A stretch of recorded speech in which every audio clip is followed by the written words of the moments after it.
So you enjoying your time this weekend here at Ramencon? Yeah, it's been interesting to say the least. Yeah. It's probably the best word to use.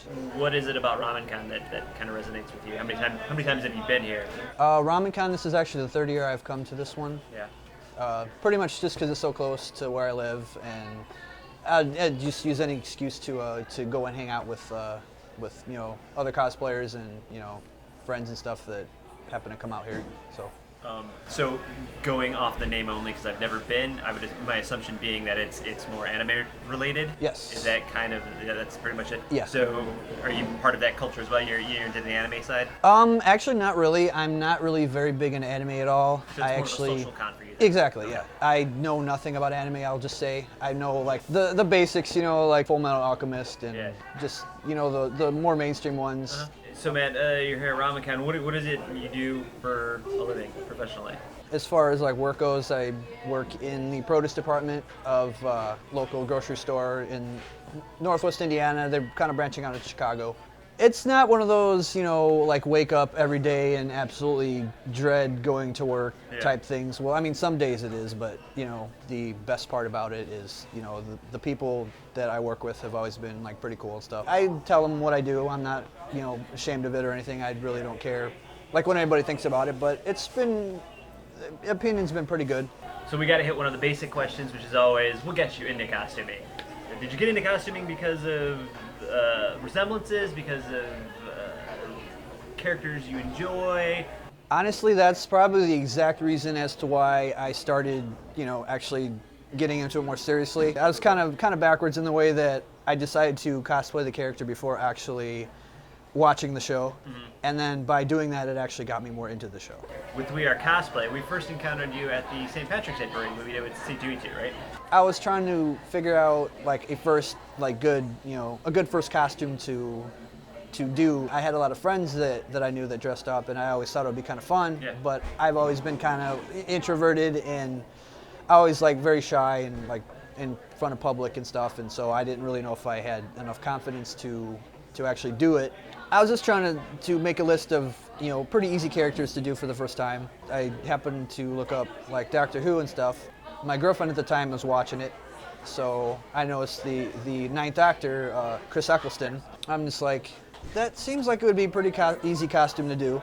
So I was looking up pictures and stuff, and I'm just like, I actually kind of resemble him a little bit. So I'm just like, I think I'll go with this one. And then I started watching the show, and then just became a big fan from that. And then, I ended up just putting all the pieces together and just going from there. I'm not that good as far as like actually making them myself. Like I don't know how to sew or anything like that. I'm good at like putting things together, either that I already have, or that I happen to find or get like from like Goodwill or things like that. Yeah.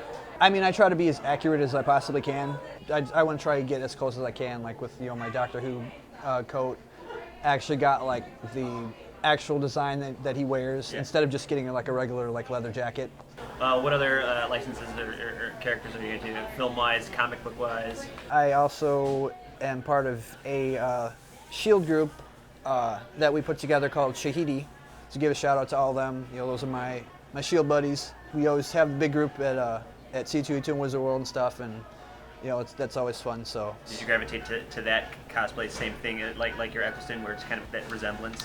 Yeah, and I mean, I kind of, that's one that I had seen and wanted to try to do like for a while, but never really got around to putting it together. And then one day I was just like, I'm just gonna go ahead and just do it. Ended up lucking out because the one suit that they had left at the store it just happened to be my exact size, and that's turned out to be pretty much I think the one that everybody kind of knows me as, Agent Coulson.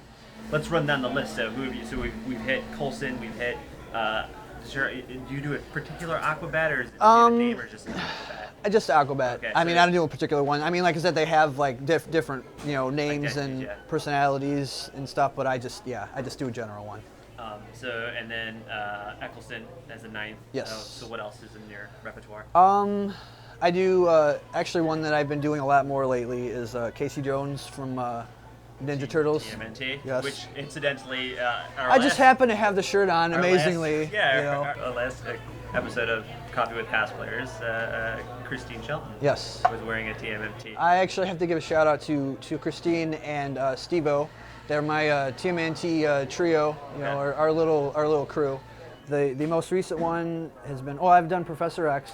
I only did him one time, but it was actually pretty fun because I got like about 4 or 5 people to push me around the con in a wheelchair the whole time. You can kind of relax. So it was a good day. Yeah, it was a good day. For a while, I had Magneto pushing me around. So it was pretty funny. Yeah. It's kind of irony. Yes. I always have to have a little bit of irony in there. Yeah. The most recent one that I just started doing was the villain from Big Hero 6. His name is Yokai. Yeah. But they never call him that in the movie. Okay. It's weird because they have action figures and things like that where the name is actually on there. Yeah. But they never call him by name. They also refer to the villain as the man in the kabuki mask. Yeah. Do you prefer costuming or cosplaying in groups, or do you like to fly solo most of the time? Groups are probably like more fun because you tend to be like noticed more by people, of course, the more people you have.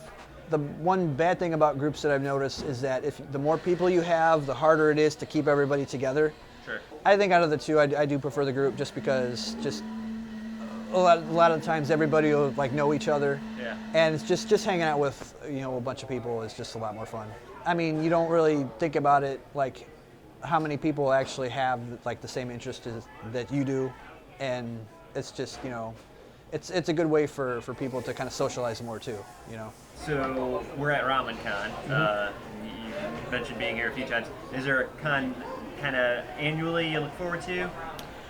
Usually C2E2. I've pretty much gone to that one since it started. What cons are coming up that you're kind of excited about? Yeah, there's a couple local ones that they've started up in Northwest Indiana lately. Yeah. There's the NWI Con, which is in February. There's one starting on Halloween, the October 31st, Action Con in Valparaiso. This will be the first year. Is there a specific con that you've yet to go to that you're dying to get to, like the Dream Con?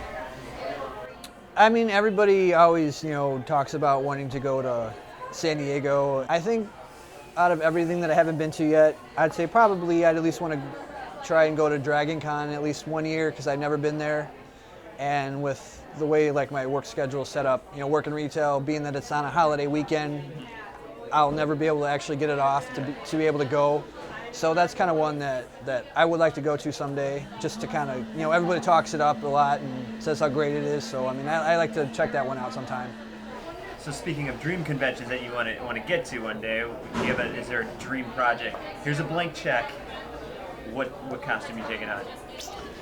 I've done like Iceman before, but just like the kind of simple like snowman version. The original, yes. Yeah.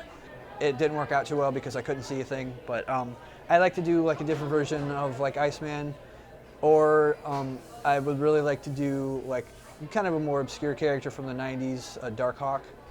Oh yeah. I would like, that's probably the one that I would love to do like the I most. think I've only seen one Darkhawk ever, and no one knew it. I got a picture of one of them a couple of years ago and stuff, and I was just like, I very rarely like freak out over people's like costume and stuff, but I'm just like, oh my god, I gotta get a picture with this guy just because it's like so awesome. I just love that character. I think everyone should find that one character that resonates that no one knows. Yeah, and then when you do get noticed by people, it makes it better because they're fans because they actually know who you are. Yeah, I think it's even bigger than like those iconic characters where people are going to recognize it, and if you're doing it well too, even more so. But yeah, when it's an obscure character and you get that one high five, it's totally rad. Right. And then just like the design, like if it's an interesting design to the character, people still like not really know who you are, but still just you're like, oh hey, that's cool.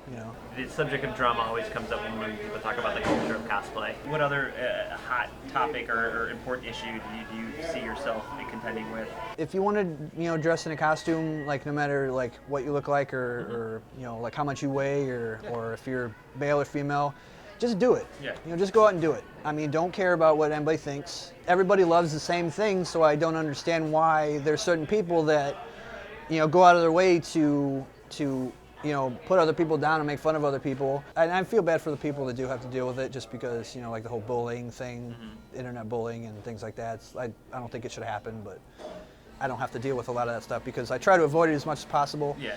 Because, you know, people take it way too seriously sometimes. It essentially seems to be the case with most of the Midwest, with most of the people that we've engaged with, be it members with our group or other groups in group runners. We don't experience a lot of that negative drama. Yeah, I'm probably gonna end up doing it till, you know, I can't walk anymore, just because, you know. And I've seen, like, at Emerald City this year, there was an elderly couple that dressed up as Popeye and Olive Oil. Oh yeah, I saw that one. Yeah, and we actually ran into them at one point and stuff, and, you know, kind of made it a point to say, you know, hey, that's awesome. We love your costumes. You know, just to encourage them too, to, you know, so they don't really think that, you know, people are looking down on them for deciding to do it just because they're a little bit older. Do you have a piece of advice, something you want to, you know, a nugget of wisdom you want to share with anyone new into the culture? It's pretty simple. Just, you know, if you've been thinking about wanting to, you know, dress up and do cosplay, and, you know, you're being held back because you're afraid of what somebody will think about you, it actually helps you in the long run, especially if you're like a shy person. It'll help you bring out of your shell. Go out there and just do it. Well, thanks for coming out, man. Appreciate No problem. the time. And thank you. We'll see you again soon, yeah? Absolutely. We are Cosplay.